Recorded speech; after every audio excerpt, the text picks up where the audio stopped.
on to the best performances of Week 14, which is always a difficult thing. But it's our usual suspects at the top. Derrick Henry, highest fantasy point scorer of the week, another monster game, 215 rushing yards and 2 touchdowns against the Jacksonville Jaguars, who Henry just eats against. Okay, and it's the fantasy playoffs.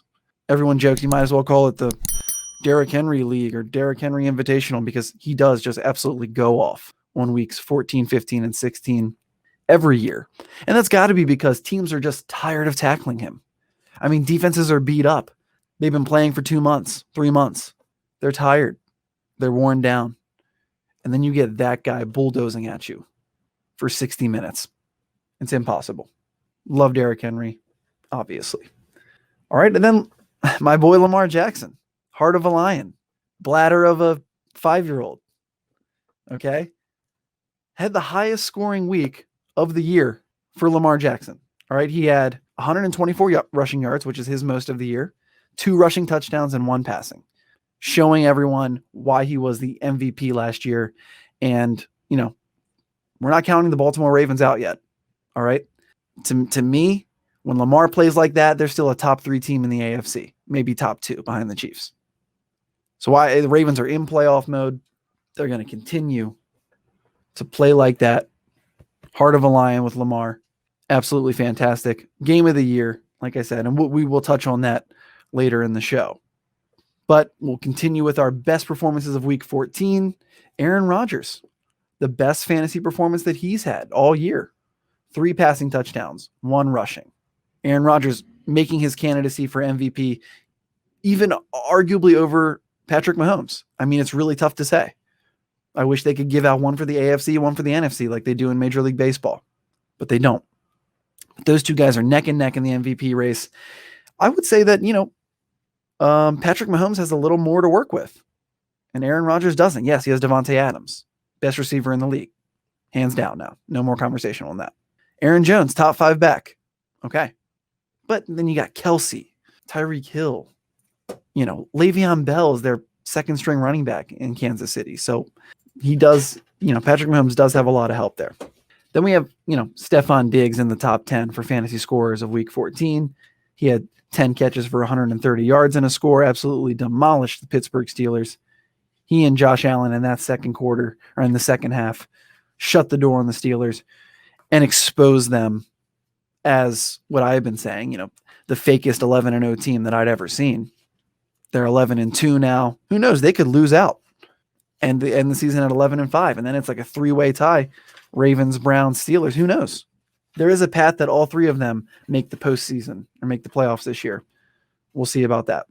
Another top 10 performer is Travis Kelce, who now has 8 catches in 6 straight weeks from a tight end.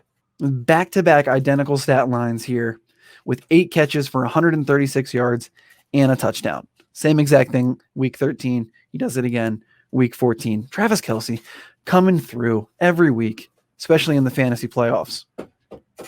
Unbelievable. Then we have Allen Robinson, another usual suspect at the top 10 fantasy performer. He tied his season high in yardage at 123 yards receiving on 9 catches with a touchdown. So these guys are all coming through with like season best performances when we need them the most. Week 14, first week of the fantasy playoffs. Gotta love it. These are guys that we've been counting on all year, and they continue to come through. And here's a few surprising guys to round out the top 10 this week. And that's top 10 fantasy scorers and a point per reception league. Okay.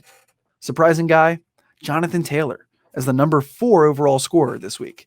20 carries, 150 yards, and 2 touchdowns. Great game. This is what you had hoped as a Jonathan Taylor owner. Okay. When you give him 20 carries, 20 plus carries, all he does is produce. There's no reason why he shouldn't be used as a RB1 workhorse lead back for the Colts going forward. I know some people out there love Jonathan Taylor, took him early in a lot of fantasy leagues. Hasn't been paying off as much as you had hoped until recently. But now that we're in crunch time, you hope that they just continue to roll with that. You love to see that from Jonathan Taylor. Another surprising guy is Baker Mayfield, who had his best game of the year fantasy-wise against the Baltimore Ravens last night on Monday Night Football. Man, I didn't see that coming. I mean, I thought it'd be a close game. I didn't think there would be 80-plus points scored. I didn't think Baker would, throw for 2 touchdowns and run for 1. He had his highest passing yardage of the year at 343. Now, under 60% completion percentage against the Ravens, but hell of a performance from Baker and the Browns. Nick Chubb with 2 touchdowns. Kareem Hunt with 2 touchdowns, which we'll talk about later, but still, love to see that from Baker. I mean, I don't know how many people would have even started him. He's only rostered in 28% of leagues, so if you were ballsy enough to start Baker last night, good on you. Best performance of the year so far for him. Then we finally saw Miles Sanders with his best performance of the year.